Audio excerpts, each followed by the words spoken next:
എൻ്റെ ഒരു അനുഭവം പറയാൻ വേണ്ടിയിട്ട് ഇതിലിടപെടുന്നതാണ്. അതായത് ഞാൻ ഇതിനെപ്പറ്റി കുറേ കേൾക്കുന്നു. അപ്പോൾ ഞാൻ ഇതിൻ്റെ ഐഡിയയിലെടുത്തിട്ട് ഇപ്പോൾ അടുത്ത് കൂടിയതാണ്. ഞാൻ ഒരു മരുന്ന് വാങ്ങി നോക്കിയതാണ്. വിട്ടുമാറാത്ത ചുമ, ആയുർവേദിക്കും അലോപ്പതിയും പലതും മാറി മാറി കാണിച്ചിട്ടും ഞാൻ ഈ ബാങ്ക് കൊടുക്കുന്ന സമയത്ത് ഇങ്ങനെ ബാങ്ക് ഫുള്ള് പൂർത്തിയാക്കാൻ കഴിയില്ല. അതുപോലെ ഇമാമത്ത് നിന്നാൽ ആയത്തുകൾ മുറിച്ച് ഇങ്ങനെ ശ്വാസം കിട്ടാതെ ഇങ്ങനെ ഇതായാലാണ്. അപ്പം ഞാൻ ഈ കവചപ്രാശം എന്ന് പറഞ്ഞ ഇത് വാങ്ങിയിട്ട് കഴിച്ചു. ഇപ്പോൾ കുറേ മാറ്റമുണ്ട്. അത് തീർന്നിട്ടില്ല, തുടങ്ങിയിട്ടുള്ളൂ. അതുപോലെ ഒരു വീട്ടിൽ കൊറോണ വന്നിട്ട് 2 പേര് മരിച്ചു. ഒരാൾക്ക് ന്യൂമോണിയ ബാധിച്ചിട്ട് 10 ലക്ഷം റുപ്യോളം ചിലവാക്കി. ഇപ്പം വീട്ടിലെത്തിയിട്ടുണ്ട്. അദ്ദേഹത്തിൻ്റെ ഏട്ടന്.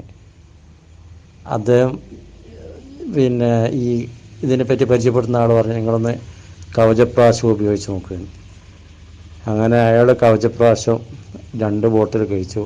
ആ ബോട്ടിൽ കഴിച്ച് ആ ചെക്ക് ചെയ്യുന്ന സമയത്ത് അയാൾക്ക് നെഗറ്റീവാണ്. അയാൾ പൂർണ്ണ ആരോഗ്യവാനാണ്. ആ വീട്ടിലെല്ലാവർക്കും പോസിറ്റീവായിട്ടും അയാൾക്കൊന്നും ബാധിച്ചിട്ടില്ല. അപ്പോൾ വളരെ ഉത്തമമായൊരു മരുന്നാണ് ഈ കവചപ്രാശം.